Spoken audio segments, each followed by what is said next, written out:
For parts of the 12th and 13th centuries, northern England and Scotland endured long spells of cold, punishing weather and heavy rain. Paleoclimate studies using tree ring records collected by the U.S. National Oceanic and Atmospheric Administration and by an international climate project known as the Pages 2000 Network show a shift from the medieval warm period toward the early pulse of the Little Ice Age. And out there in that cold gray world, shepherds left behind small stone shelters we still find today, the old shielings scattered across the hills.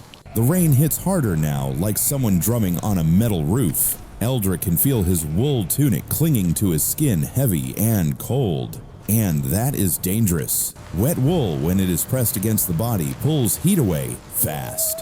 Textile archaeology from Northern Europe helps explain why. Once the lanolin is diluted and the fibers are flattened, the water conducts your warmth straight out into the air. But here is the part that most people do not know. Wool does not fail in the rain. It only fails when you let it collapse against your skin. Highland folklore from Scotland and Wales describes a simple trick passed from father to son. Create space. Let the wool breathe with you. So Eldrick grabs 2 handfuls of his tunic and gives it a short, sharp pull. Not enough to stretch it, just enough to lift the fabric off his skin. A tiny air pocket forms between the wool and his body. A little room to breathe. Then he loops a thin leather cord around the outer layer so the fabric stays lifted and does not sag back into the cold. It is not pretty. It is not modern. But it works.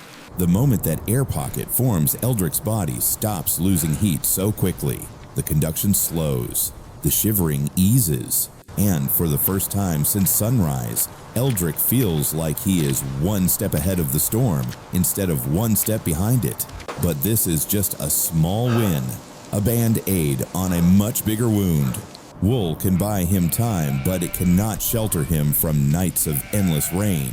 And archaeology tells us that shepherds like Eldrick had one place, and one place only, where they could survive storms that lasted for weeks. That is where Eldrick needs to go next.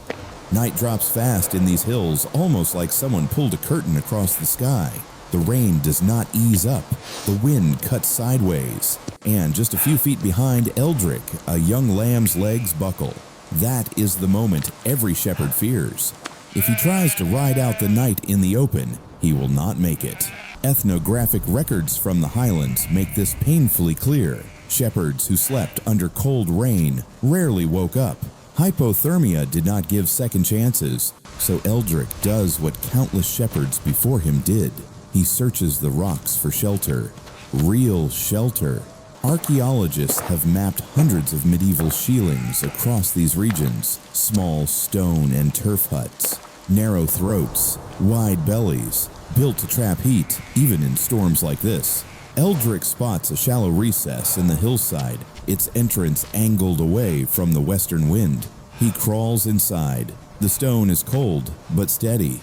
He pulls up chunks of turf sod and leans them along the opening, just like the 13th century shielings, where turf layers are still clearly visible. Then he stuffs the cracks with sphagnum moss, the same kind of moss archaeologists have noted in ancient damp proofing layers. Finally, he builds the smallest fire he can deep in the narrow throat of the space. Heat collects there first, then drifts outward in a slow, steady pulse. Tests on similar turf and stone shelters suggest the air inside can stay several degrees warmer than the weather outside. Enough to turn danger into discomfort. Enough to stay alive. Eldrick warms, but he knows this shelter saves only him.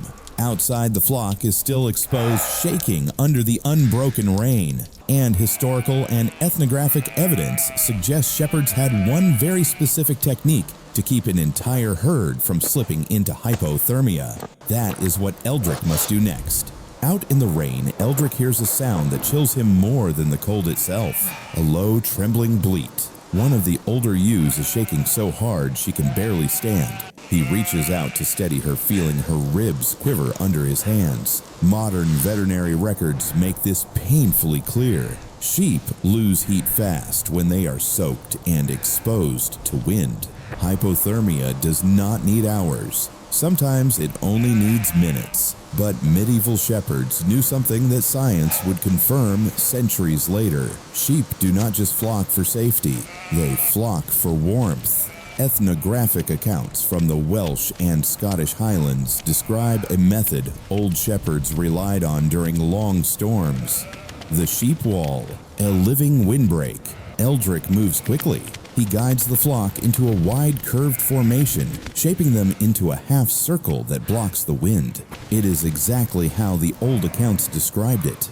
The biggest ewes take the edge, a behavior also noted in modern studies of flocking. They naturally drift to the outside when the herd is threatened, absorbing most of the wind. Then Eldrick sits with his back pressed against the warmest ewe in the center. Her body heat radiates through the damp wool.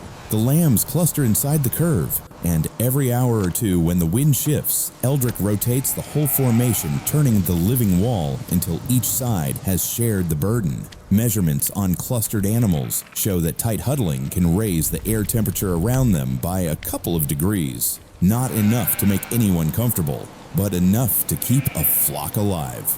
Eldrick feels the trembling slow, the wall holds, the herd steadies, but warmth alone will not carry them through the night. His body is burning energy faster than he can replace it, and archaeology and historical records suggest medieval shepherds carried one very specific kind of food to survive weeks like this. That is the next thing Eldrick must reach for. Inside the stone throat shelter, the fire flickers low, throwing a warm glow across the wet walls. Eldrick reaches for his leather food pouch. When he opens it, his heart sinks a little. Everything is damp. And for a medieval shepherd, that is a dangerous kind of setback. They did not have modern trail rations or vacuum-sealed packs. They had to rely on food that could survive moisture, cold, and long days in the open. But archaeology gives us a clear picture of what they carried. Excavations at Shielings and byres across Scotland and Ireland reveal thick wheels of salted cheese still preserved in soil layers. Researchers also found traces of tallow containers, simple fat stores that provided huge bursts of calories. Leather pouches and residues of animal fat suggest that grains like oats were stored in ways that helped them resist moisture. And a 13th century Welsh text mentions shepherds carrying honey for strength on long drives. So Eldrick works with what shepherds have always worked with. He slices a chunk of salted cheese, heavy on protein, heavy on fat. The salt keeps it from spoiling, even in miserable weather like this. He scrapes a bit of tallow from a small horn container. It tastes rough, but the calories hit fast, warming him from the inside out. Then he takes a handful of oats, still mostly dry, thanks to the way they have been stored, and he feeds a few to the weakest sheep.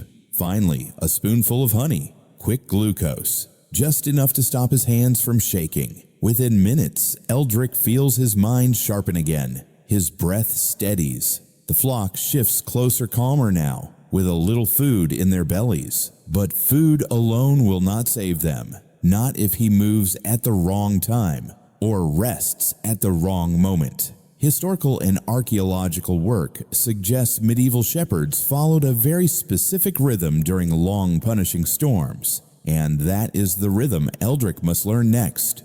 By the seventh day, the rain has worn everything down, the hills, the flock, even Eldrick's sense of time. Storms like this erase the difference between morning and evening, and that is where danger grows fastest. Ethnographic reports on Highland shepherds note that losing your rhythm in wet weather was often the beginning of hypothermia, not because the storm got worse, but because your body did. But the old shepherds had a pattern, a kind of weather rhythm reconstructed from seasonal pastoral records and later Highland ethnography. They learned to move with the rain, not against it. Eldrick forces himself to follow that rhythm now. When the rain softens to a mist, he gets the flock moving. Light movement generates heat without soaking the body further. Modern physiology helps explain why even slow walking can boost heat production enough to stabilize the core. But when the rain turns heavy, and the wind shifts sharp, Eldrick stops. Standing still in a sheltered angle reduces evaporation loss, which is one of the fastest ways to lose body heat in wet conditions. He lets the storm pass its hardest blow before taking another step. He eats just before he rests, the same strategy mentioned in anthropological notes across Northern Europe. Food before sleep boosts inner heat production and slows the slide into shivering. And before bedding down, Eldrick lifts his wool tunic near the fire, not to dry it completely. Dry wool loses lanolin, just warm enough to give the fibers life again. Slowly, the rhythm settles into him. Move, pause, eat, warm, repeat. His body steadies. The flock matches his pace, calmer now, following him through the storm's shifting moods. And then sometime in the early hours, the rain changes. Softer, lighter, a different sound entirely. And Eldrick knows he has passed through the worst of it. By dawn, the storm finally runs out of breath. After 7 days of unbroken rain, the air feels different. Lighter, quieter, like the land itself is exhaling. Eldrick pushes aside the turf at the mouth of the stone throat shelter and steps into the pale morning.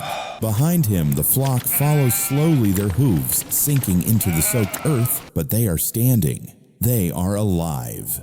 Archaeology tells us shielings from the 12th century were often labeled as summer shelters, places shepherds used during warm grazing months. But surveys of these sites reveal something more. Many shielings show deep soot layers, repaired turf walls, and compacted floors. Signs they were used not just for summer grazing, but for riding out storms that lasted days, sometimes weeks. People like Eldrick did not just pass through these hills, they survived them. The camera pulls back as Eldrick looks over the ridge. Water still runs in silver threads down the slope. His tunic is heavy, his boots are soaked. But his body is steady now, his breathing calm, and the flock gathers close as if waiting for his next move. He survived not because he fought the rain, but because he understood it. He matched its rhythm, accepted its weight, used every trick the old world handed down. And that is the quiet truth buried in the archaeological record. Medieval shepherds did not defeat the storm. They learned it deeply enough to live inside it. As Eldrick and his flock fade into the misty morning, I want to leave you with something a little more personal. Storms like this were not just weather, they were tests. And every one of us in our own way has lived through a long rain. So I am curious, if you have ever faced a storm in your own life, which part of Eldrick's journey brought that memory back? And looking at the techniques he used, which one do you think would be the hardest to pull off in the real world right now, under real rain? History is full of old survival methods that are easy to overlook, but never truly lost. If there is another ancient technique you want me to unravel next time, tell me. Your ideas shape where this journey goes.